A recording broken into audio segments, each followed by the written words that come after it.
We just returned from an estate sale. And look what we got for free. Potbelly stove. And not just any potbelly stove, but a potbelly stove that was repurposed into a reading lamp. Cute, right? I don't read. So what if we attempt to repurpose this repurposed stove lamp combination and give it, well, a new purpose? Like an accent table. First things first, we're gonna disassemble it so we can give it a good cleaning. You mean me? Ew, it's full of dead mummified spiders in there. Keep cleaning. This will also be a good opportunity for us to learn how the stove is constructed so that we can figure out how we're going to attach the things that we intend to build. This is great. All the different cast iron sections are just bolted together. Okay. So we can easily remove this top piece and mount our table to this section. Do you need a little WD? It's rusty. It's rusty in there. Oh, look at that. There's access down there. It's free. Legs. Get them all.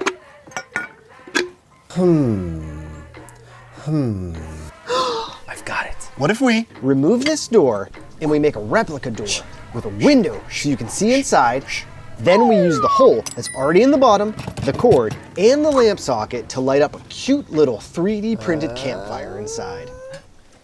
Well, that could be fun, because fake fire is just like real fire minus the burning down of things.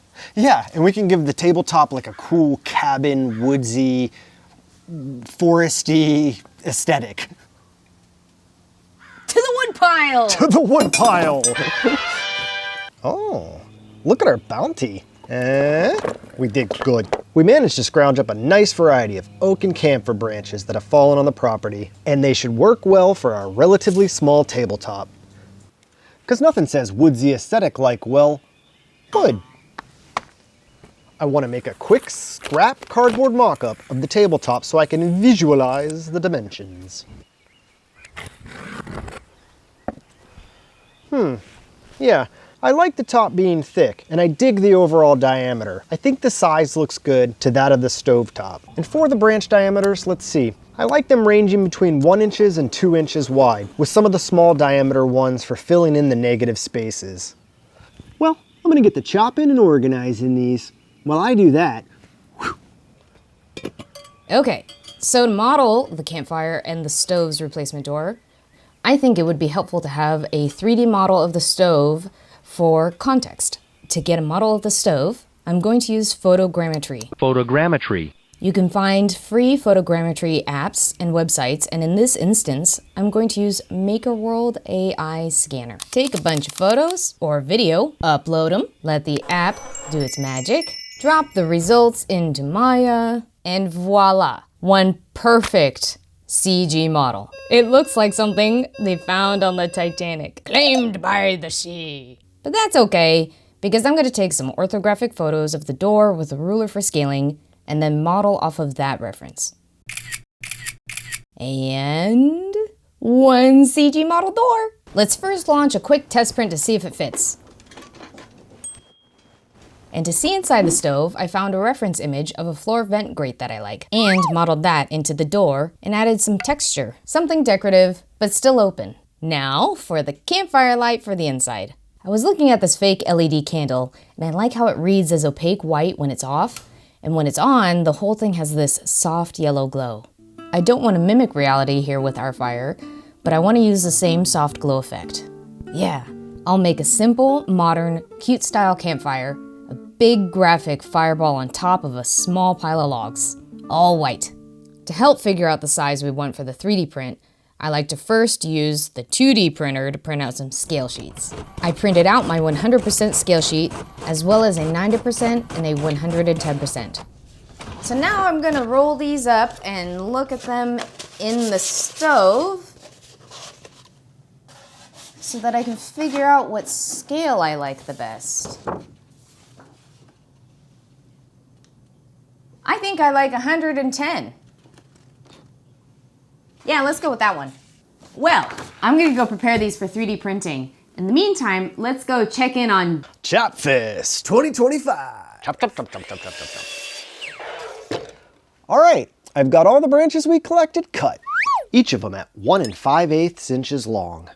For now, I decided to leave the bark on, and I separated them into small, medium, and large diameter sizes, with corresponding boxes.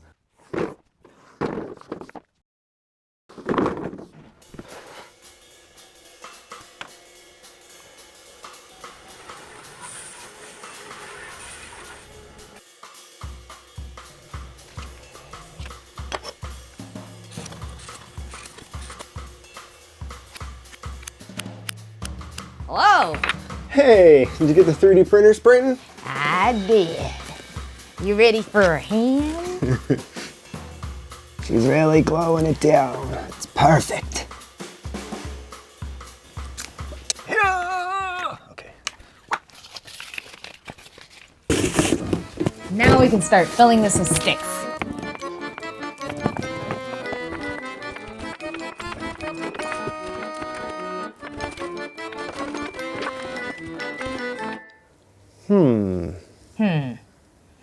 As you can see, we've got this almost filled. And now that we see it, we're starting to have concerns. And foresee some potential problems.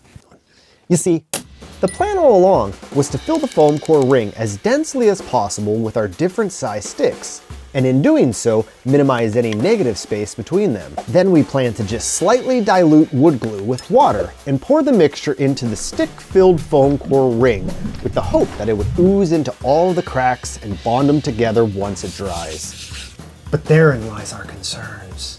You see, the tabletop diameter is going to exceed that of the stovetop, and if the glue doesn't fully penetrate down into every nook and cranny, there is the possibility that the overhang could crack. One possible solution would be to cut a disc of wood that could serve as a sturdy base with which we could glue the sticks to and proceed as planned. But as we further discussed the issues and weighed all the vast potential remedies, one thing kept finding its way into our peripheral gaze. Just like moths to a flame, we continually found ourselves increasingly drawn to the negative spaces between branches. And like a siren song, they called out to us, these tiny shadowy stars. They're voids and abyss full of endless possibilities. And we stared back, silently wondering to ourselves, is this a missed opportunity of artistic exploration? Indeed it is. The whole time we had only planned for one light, the little campfire inside the stove itself. But the top of the stove is open, so what if we attempt to light the negative space between the branches and create a soft, embery, undulating glow for the tabletop? And with a new and improved battle plan in place, we ordered some additional materials and started over again. This time around, we're going to spray on 2 coats of this universal mold release. Refill the ring with our cut branches and add a spot of glue to the bottom of each. So part 1 of our new plan includes fully encapsulating our tabletop with a deep pour epoxy. We ordered this Teexpert brand epoxy on Amazon. We never used this particular brand before, but it was a great price and had good reviews, so we decided to give it a try. And it came with a mixer, a bunch of gloves, and some mixing cups, which is nice. How to use. Steps. Number 1, measuring. Mix resin A and hardener B in a 2-to-1 ratio by volume. Did it. Pour hardener first Hardener first. and then resin. 2, mixing. Here we go. Stir the mixture slowly and thoroughly in one direction for 5 to 15 minutes. Well, I'm gonna set a timer. 5 minutes. Until no swirls are visible. Make sure to scrape the sides and bottom of the mixing container to ensure all resin and hardener are thoroughly blended. 3, pouring. I'm gonna let it ooze in between all the branches. Pour the clear liquid into a mold or over the object you are coating. Do it slowly to avoid introducing additional bubbles. What do you want to do for dinner? 4, bubble removing. Macaroni and cheese and some fish sticks. Use a torch or heat gun to remove remaining bubbles if needed. We're gonna check back in periodically to see if we gotta hit this for any more bubbles. Let's go check in on the 3D prints. Okay. For the custom replacement door, we used a black ASA filament. It's time to remove the supports and get the part cleaned up.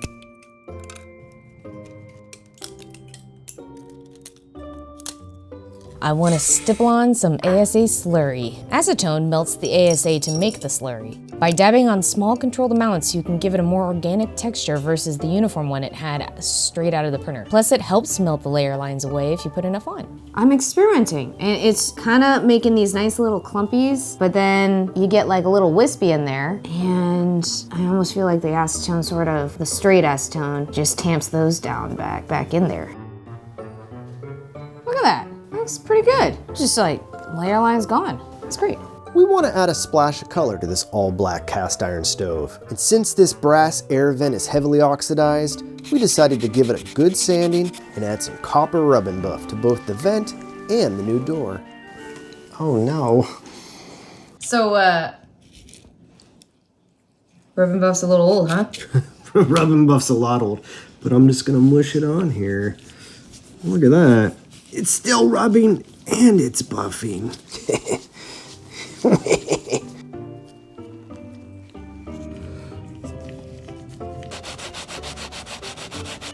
That looks nice. I think it adds a little elegance. And for the wee campfire logs, we used the same ASA filament, but in white. Removed all the print supports, carefully sanded any sharp edges and print boogers with some small files and 220 sandpaper, and hit it with a heat gun to remove any stringing or boogers. Ooh, smooth. Transfers the light well too. This is gonna look cute with a little light in it. I like it. To mount the campfire into the bottom of the stove, let's cut a disc of MDF with an angle that matches that of the stove, as well as add a smaller disc and add a hole to seat the light socket and the base of the LED flicker bulb. We'll spray on a coat of black primer to make the base disappear within the stove, and glue the socket to the bottom and the logs to the top. I modeled in this pressure fit lip into the print. This makes the flame removable for easy bulb access. Tabletop time. Totally tabletop time. We gave the epoxy resin the full recommended 72 hours to cure. And as I mentioned earlier, I cut the branches to 1 5/8 inches to give us some extra material to flatten out both the top and the bottom. We've got some bubbles coming up from some fresh cut logs, got some dips, and we've got some logs that are a little bit high sticking up out of the surface. But all of that is okay because it's time for some routing.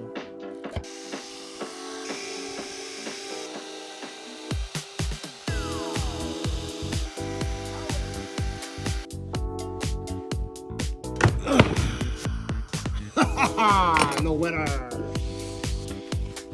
We want to trim the outside edge a little, eat into the bark, and reveal some of the wood, as well as clear out some of the space on the bottom for part 2 of our plan, the soft glow tabletop. We're plunging a good 3/4 of an inch to give ourselves a gap between the LEDs and the table underside.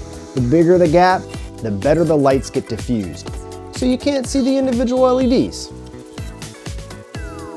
Let's do a thin finishing flood coat on the bottom to seal in our branches.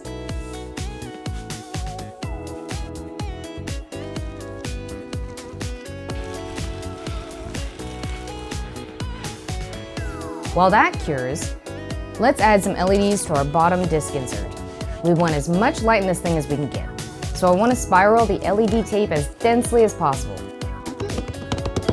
Did it!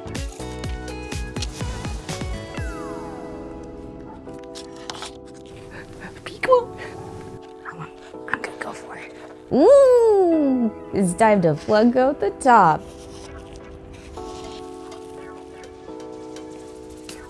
Isn't it pretty?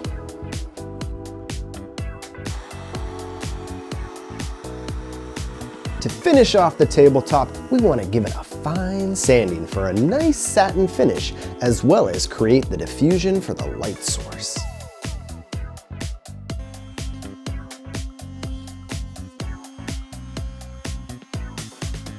Let's get this thing put back together.